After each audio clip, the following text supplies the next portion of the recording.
네, 안녕하세요. 안녕하세요. 네, 성형외과 전문의 김형진 원장입니다. 만나서 반갑습니다. 네, 반갑습니다. 네, 오늘은 어떤 내용들이 궁금하셔서 병원에 내원을 해주셨는지.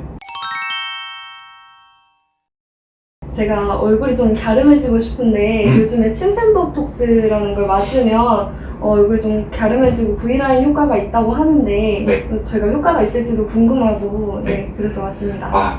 네, 제가 요즘에 침샘 보톡스 문의가 많이 오시고 실제로 치료 받으시는 분이 많이 늘었어요. 그리고 그래서 이제 좀 간략하게 설명을 드릴게요. 얼굴에는 크게 이제 보이는 부분에는 세 부분 정도 있거든요.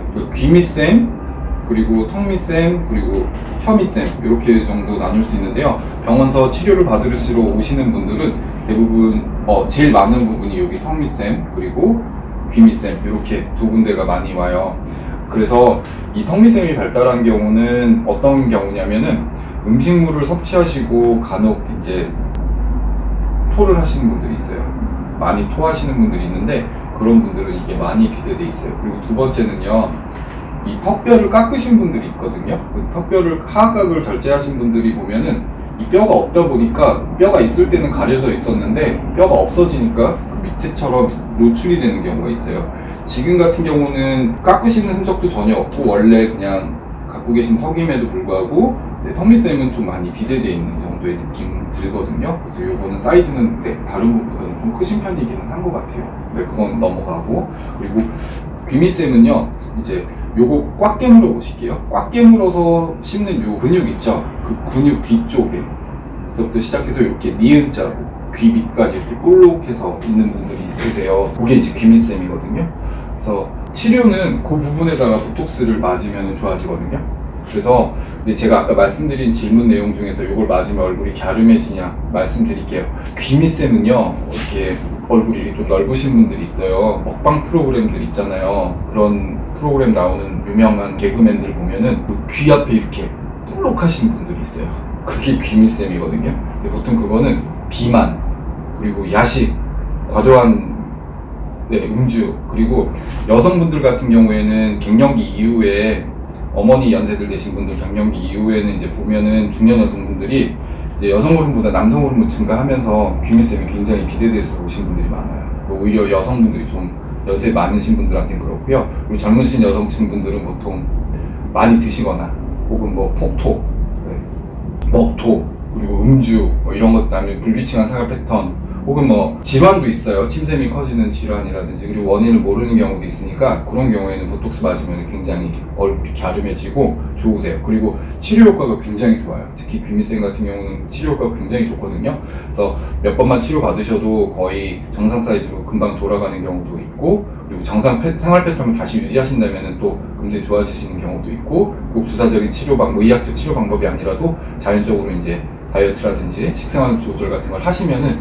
좋아지는 경우가 있죠. 그래서 근데 이제 또 당부의 말씀은 이제 만약에 이게 교근 이제 씹는 근육하고 이게 두 개가 다 발달되신 분들은 치료 순서를요 귀 밑샘부터 먼저 하신 게 나아요. 왜 그러냐면은 이거 앞쪽을 줄여버리면요 교근 씹는 근육이 크다라고 생각돼서 뒤쪽에 침샘을 방치 않지 앞쪽을 줄여버리게 되면은 뒤쪽이 더 커 보이는 상황이 생기거든요. 그래서 어떤 분들은 교근 주사, 사각도 보톡스를 맞고 나서 얼굴이 더 커 보인다고 말씀하시는 게 바로 그런 케이스예요.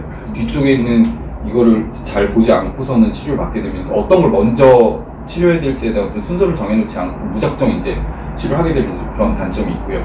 그리고 요즘에 제일 많이 받는 질문 혹은 병원을 오시는 분이 중에 지금 만져지고 꽤 비대돼 있으시거든요. 근데 저는 이 정도라면요 본인이 맞고 싶으시면 맞으시라고 말씀을 드려요. 왜냐면은 이게 신경 쓰이고 내 외모나 턱선 쪽에 영향을 미친다라고 생각되면은 한 번 정도는 맞아보신다면 이 시술이 나에게 필요한 시술이라면은 앞으로 시술 몇 번만 하시라고 그래도 말씀을 드리거든요. 근데 병원에 오시는 분 중에 이 정도 침샘 크기를 갖고 턱 밑샘 침샘 크기를 갖고 요거를 맞으면은 얼굴이 V라인이 된다라고 생각하시는 분들 저는 아니에요. 그건 아니고요. 물론 매우 주관적인 생각으로 여기가 줄어들었더니 어라 사진 찍었더니 여기서 볼록한 것도 안 보이고 내 턱선이 잘 드러나서 좋아지는 것 같다라고 생각하시는 분들이 있는데요. 제 객관적인 생각으로는 단순하게 표현하자면 이 사이즈를 줄이는 것 뿐이지 이게 그리고 침샘이 없어서는 안 되는 거잖아요, 몸에서. 근데 이거를 없앤다고 턱선이 V라인 되거나 그런 생각은 안 하셨으면 좋겠어요. 물론 어떤 분들은 그렇게 느껴요. 어떤 분들은 이거 맞고 나서 여기가 볼록한 게 없어지니까 턱선이 너무 보기 좋다고.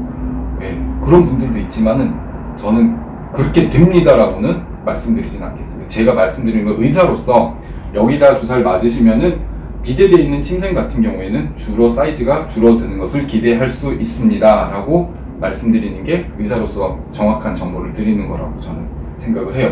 물론 침샘 비대증으로 이렇게 오시는 분들은요, 여기에 거의 작은 포도알이라든지 메추리알 만큼 달고 오시는 분들도 있고요. 그리고 기미쌤도 너무너무 커서 좀 많이 부담스럽게 느껴질 정도로 얼굴 사이즈가 커 보이는 분들이 있거든요. 그런 분들은 치료 받으시는 게 저는 맞다고 생각하는데, 그리고 또 하나, 이거 맞은다고 이중턱까지 좋아지실 거라고 생각하시는 분들이 있어요. 여기까지. 근데 이거하고는 관계없습니다. 여기 피하 지방이 지방층이 흡입하거나 다이어트 해야지 빠지는 건데, 침샘 주사 맞는다고 해서 이중턱까지 다 빠진다라고 또 생각하시는 분들이 있는데, 그거는 아니니까요. 지금 정보를 다시 한번 이렇게 바로 좀 드리겠습니다. 네, 감사합니다. 감사합니다.